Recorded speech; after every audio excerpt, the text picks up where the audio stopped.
на патиштата. Добар ден и добро вечер на гледачите на Македонска телевизија и благодарност на поканата и можност. Со разговорот всушност ќе бидеме и актуелни затоа што вчера се одржа националната конференција со наслов Безбедност во сообраќајот на локалната самоуправа во организација на Републичкиот совет за безбедност во сообраќајот на патиштата. И би сакала на самиот почеток да ми кажете што всушност значи оваа конференција за општините, но и за граѓаните и кои се очекуваните резултати за воиднина од оваа конференција. Што е најважно да се постигне на национално ниво? Така, како што и претходниот гостин спомена, вчера имавме оваа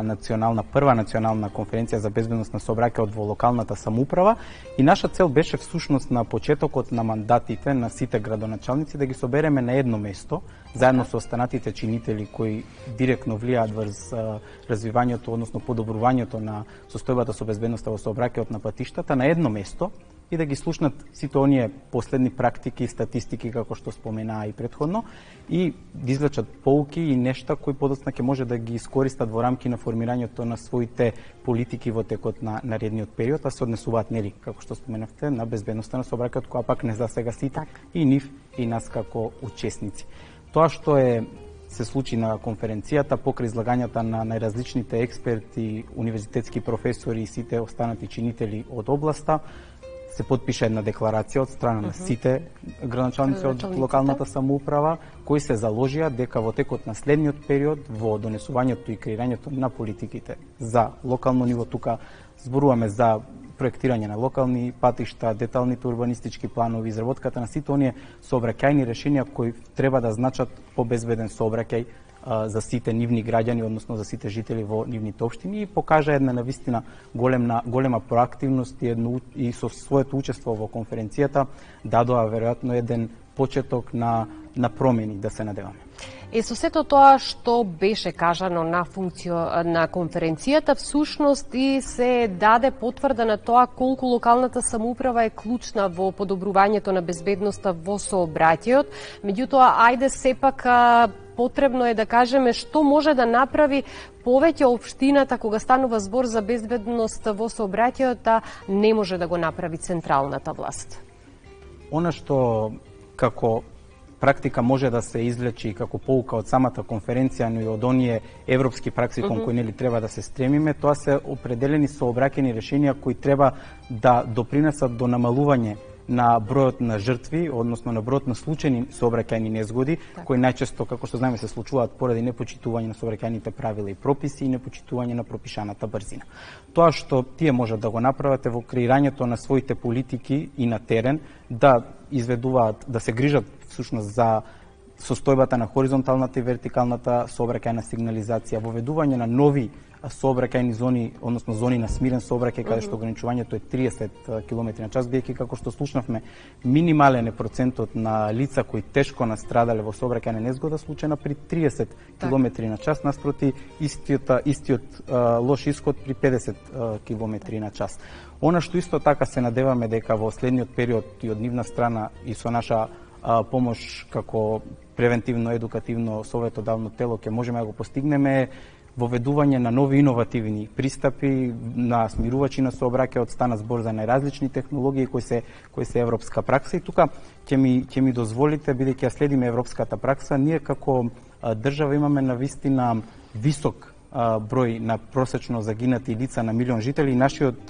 просек изнесува некаде 78 жртви на милион жители, што за така мала држава е многу голем број, додека европскиот просек изнесува 45, а земјите од Скандинавија, нели, кон кои се стремиме и каде што сообраќајот е навистина ставен на еден висок педиестал, односно безбедноста во истиот, бележат бројки од 20 до 30 жртви на милион жители, каде што можам да кажам предничи и Норвешка, која со 20 лица загинати на 1 милион жители во просек е лидер, да речам, во таа визија нула жртви во сообраќајот, кон која и општините и ние на централно ниво треба да се стремиме. Потребни се овие статистики затоа што кога ќе ги слушнете бројките, ќе се замислите и ќе се прашате добро, дали правиме доволно и што не правиме за да имаме поголема безбедност во сообраќајот. И всушност овде би сакала да ве прашам како се оценуваат општините во однос на нивните активности и мерки за сообраќајна безбедност. Дали постојат одредени критериуми, индикатори или систем за за следење и резултати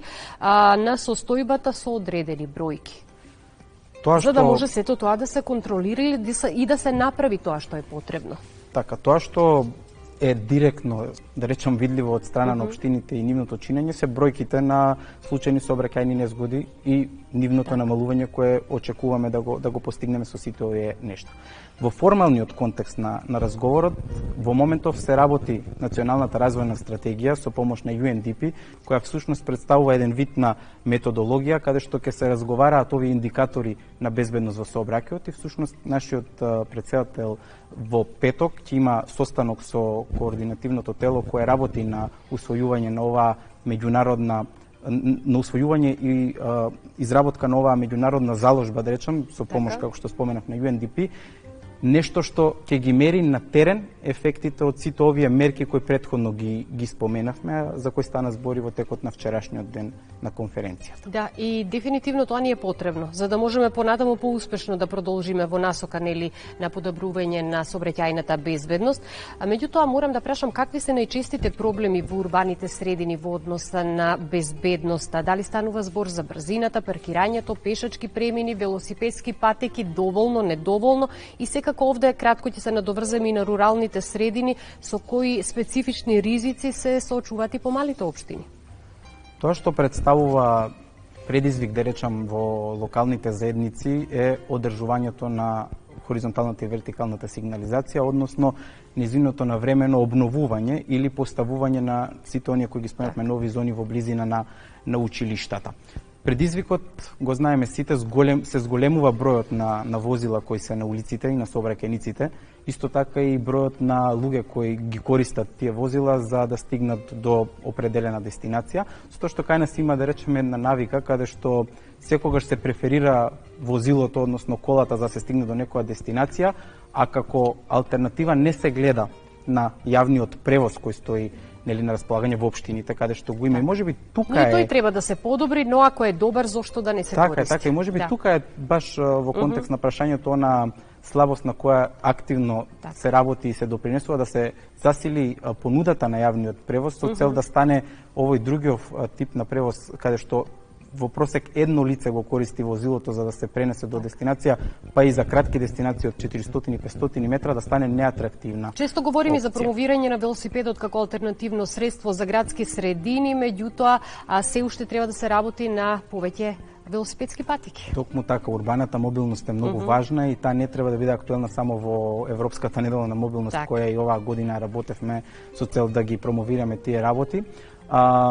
Возењето на велосипед, велосипедските патеки, се она што представува урбана понуда за оние лица кои управуваат со лесни превозни средства, па вклучително и законската регулатива, треба да ги следи и на локално и на централно ниво европските трендови, бидејќи имаме, пак ќе повторам, земјите од Скандинавија каде што е високо развиена оваа свест, немаат проблем и вон летниот период и вон периодот на топло време да ги користат овие средства, но кога знаат дека имаат соодветна инфраструктура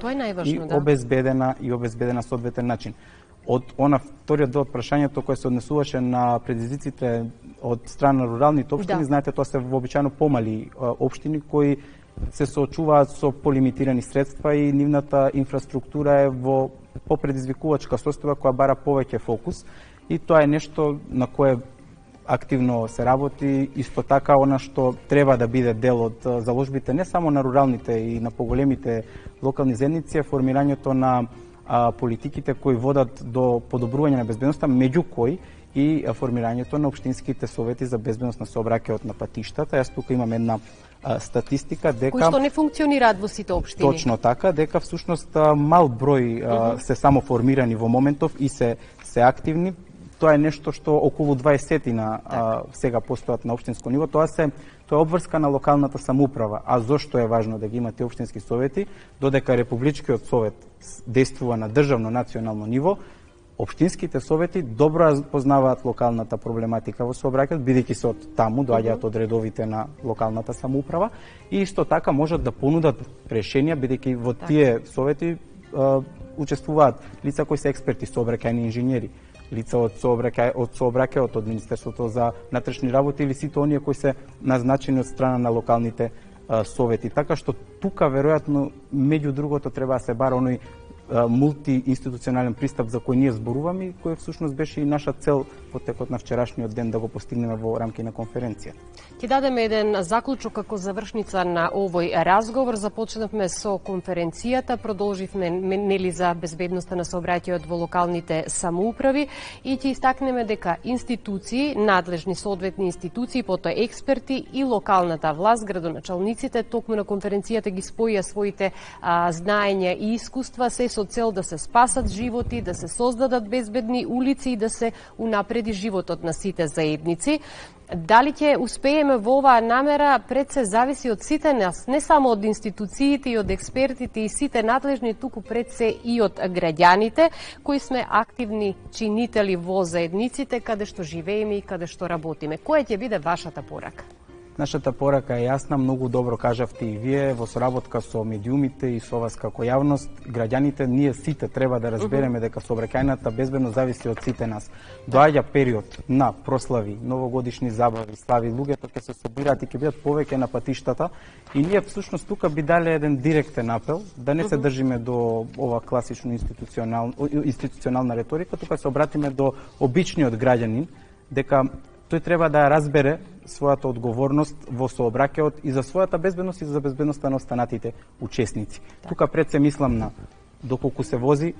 не се конзумира алкохол, ниту пред, ниту за време на возењето. Бидејќи алкохолот, неприлагодената брзина на патиштата,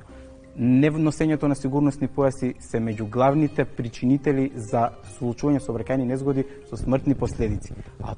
тоа однесување зависи директно од нашите одлуки. И на крајот еве да не дозволиме една непромислена одлука да биде фатална и за нас и за останатите учесници во сообраќајот, бидејќи токму сообраќајната